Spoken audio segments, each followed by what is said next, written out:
My name is Keshwani. It's Keshwani, Keshwani. We are here because we want to prepare for the GMAT. We have been solving GMAT math problems out of this book here, GMAT Review, the official guide, the 13th edition. If you do not own this book already, purchase one immediately. You're going to need it. The problem that we are about to solve is the one that you will find on page number 285. Page 285, today is our lesson number 144.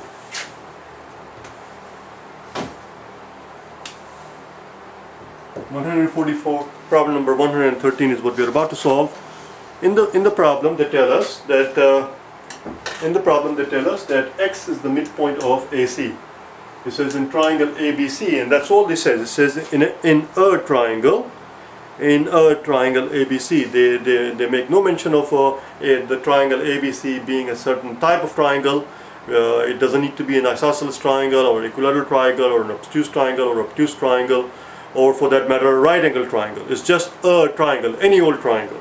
So we have a triangle ABC, that's all we know. We are told that x is the midpoint of AC. So let's draw that triangle, any old triangle, okay? So here it's going to be our triangle here.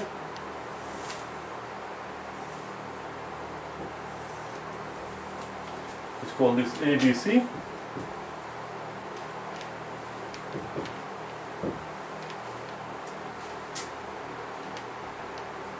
We are told that x is the midpoint of A to C. X is the midpoint of A to C. So A to C, the midpoint looks like somewhere here. That's our x. We are told that y is the midpoint of B to C. B to C, the midpoint is somewhere here. We are further told that r is the midpoint of x to C. So there is the x, there is the C, the midpoint of that is somewhere here. And they're calling this r. And we are told that S is the midpoint of YC. The question simply is, what is the area of the triangle RCS, this triangle that you see here on the top? RCS, this triangle right here. We are interested in finding out the area of that triangle that sits on the very top. Let's see what we can do. Let's see what they tell us. In the first statement they tell us that the area. Well, actually, before we do anything, let's analyze it a little bit, okay? Before we do any work, let's analyze it. The base of the triangle RCS, here's the solution. Let's first understand exactly what is being asked for here and what is being given. We know the base of the triangle RCS is 1/4 of the base of triangle ABC. Now I shouldn't have said that we know that. Let's make sure that we actually do understand that the base of this top triangle is 1/4 of this triangle. Why is that? It has to do with something in geometry that you may recall having learned many moons ago as a schoolboy and a schoolgirl. Something called congruent triangle.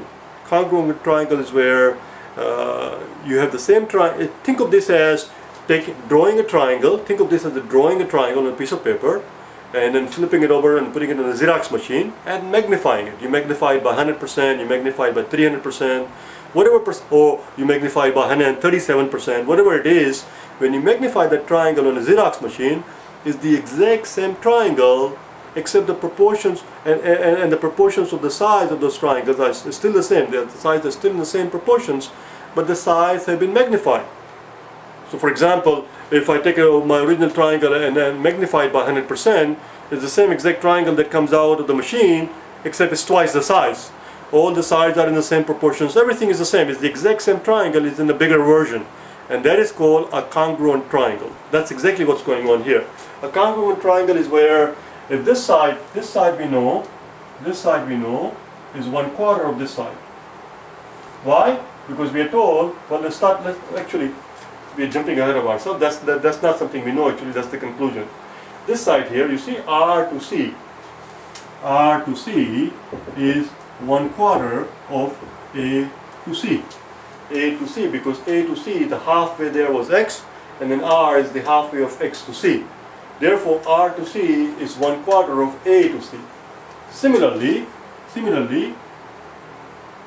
s to c is 1/4 of b to c. Since these two sides are proportional, therefore the base is also proportional. Therefore, r to s is 1/4 of a to b. So I started out in the wrong way. This is not something we know, this is something that we conclude. Because the other two sides are proportional, which makes sense. If you have two triangles where one side is twice the other side and the other side is twice the other side, then the bottom would also have to be twice the other side, because otherwise they will not meet together. This is a very simple concept, you see. Anyway, I don't want to beat a dead horse, but that's what it is. So the base of this triangle is 1/4 of the base of the AB. That's the first thing you have to understand. Now let's talk about the height. I shouldn't have written it out here because now I have no room here. Let's talk about the height. I'm going to erase the top part here so that we can talk about the height. The height that we're talking about is this part right here. The height of triangle RCS is also 1/4 of the height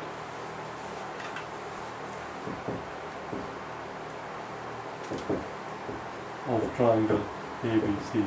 For the exact same reason that we just went over, which is if this side R to C is 1/4 of that side, and if this side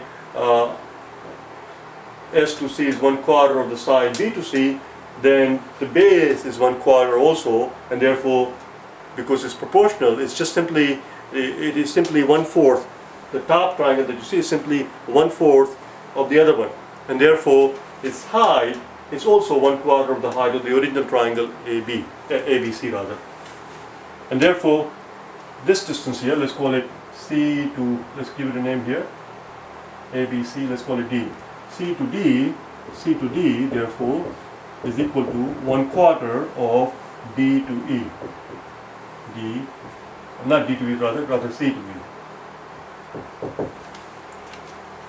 So if the height of the triangle is 1/4 of the other triangle and the base of the triangle is 1/4 of the other triangle, therefore its area, which we'll find out in a second, is going to be 1/16 of the original triangle. Therefore the area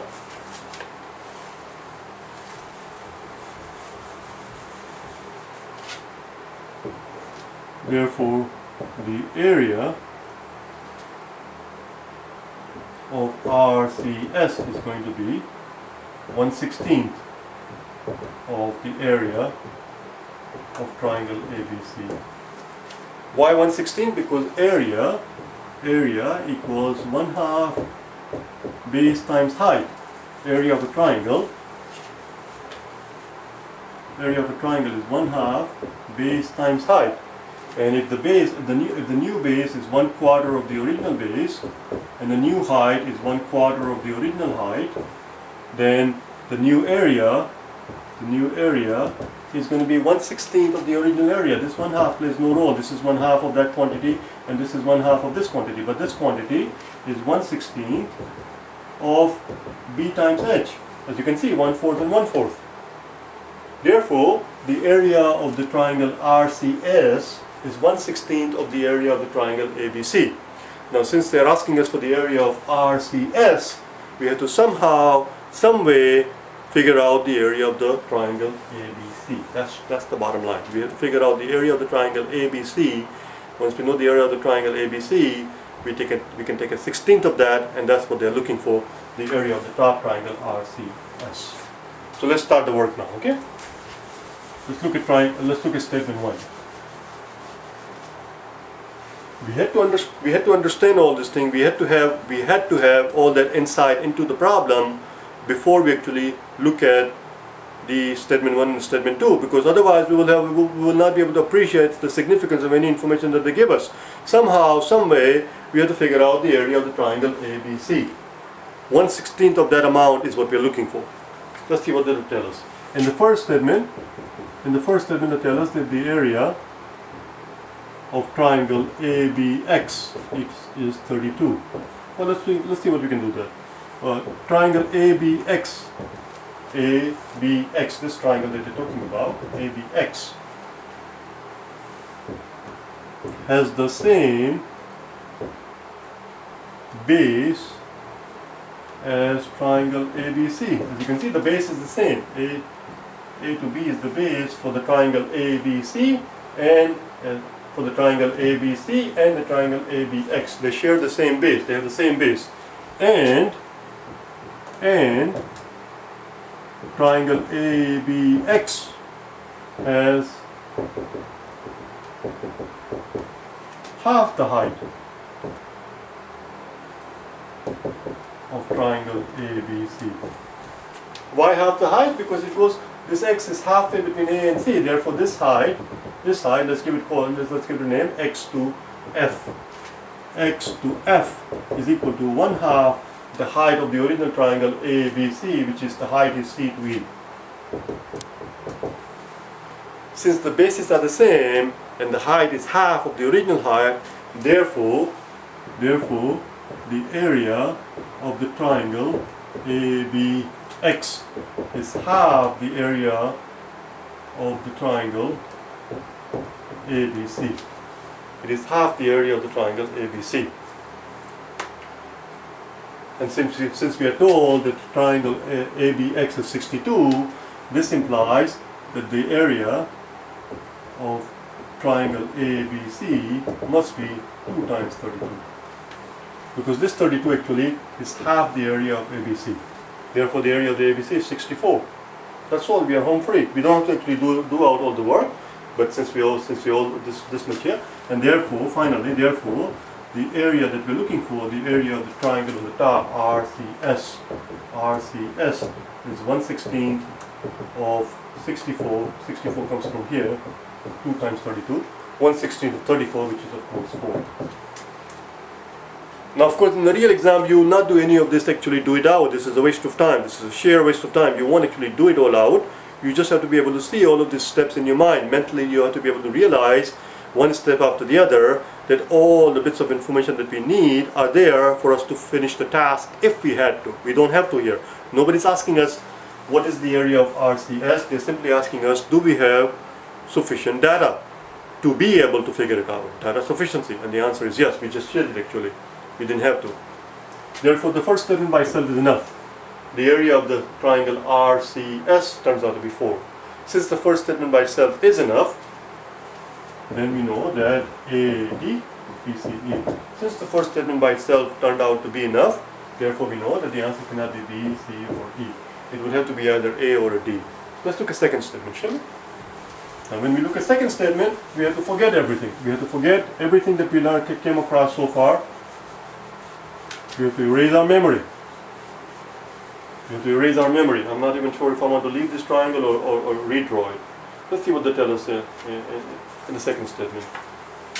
In the second statement, they tell us that the length of one of the altitude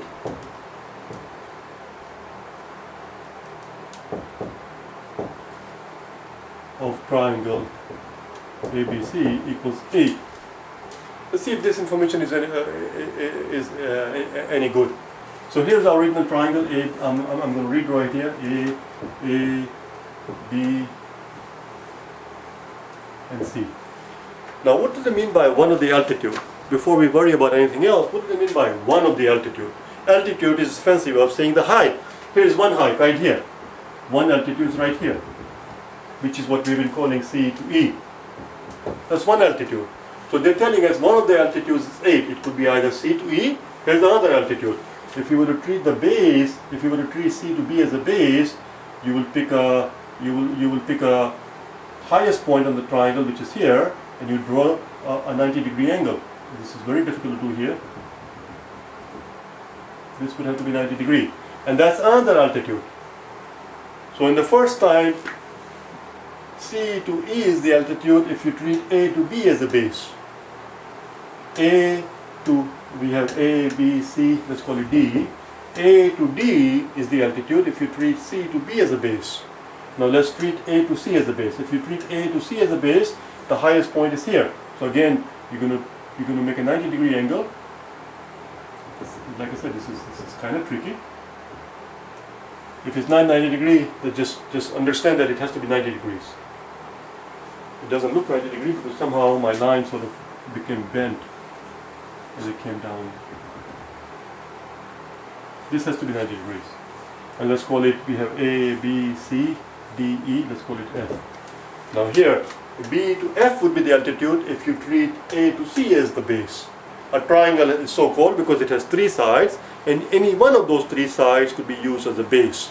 Typically, normally, conventionally, we treat the base, which is the bottom side here, because it's convenient. It's easy to look at it visually to treat this as a base because it's the bottom. But that's, for example, let's look at a simpler example here. Let's look at very simple example. Here's our right angle triangle. Since this is already right angle, since this is already making 90-degree angle, this is one altitude. Let's call it A, B, C. So one altitude here would be B to C. B to C is one altitude. Another altitude would be, if instead of treating A to C as a base, we can treat B to C as a base. And if you treat B to C as a base, then here's another altitude here, right there. This is a 90-degree. Let's call it D. C to D is another altitude. If you were to treat A to B as a base. So in your mind, what you have to do is, in our mind, we have to pick up the triangle and rotate it in your mind sort of so that this comes at the bottom. Another altitude would be, instead of treating A to C as a base, instead of treating A to B as a base, perhaps we can treat B to C as the base. And if we treat B to C as a base, then another height would be somehow we have to make a 90-degree angle right there. There's another altitude right here, which is A to, let's call it F. As you can see, a triangle has three altitudes depending on which side you treat as a base. Now what they're telling us in this in the second statement is that one of the altitude is 8, which of course warms the cockles of our heart, but it does no good absolutely. It is worthless information. It is not going to help us find the area of the triangle ABC. It is not going to help us find that because first of all, we don't even know which altitude they're talking about Secondly, even if we did know which particular altitude they're talking about, that altitude is the height of the triangle. What about the base? In order to find out the area of the triangle, we need to do the base and the height, or rather, we need to know the height and the base. Even if we knew the height, even if we knew which particular height they're talking about, which particular altitude they're talking about, we still don't know how much the corresponding base is.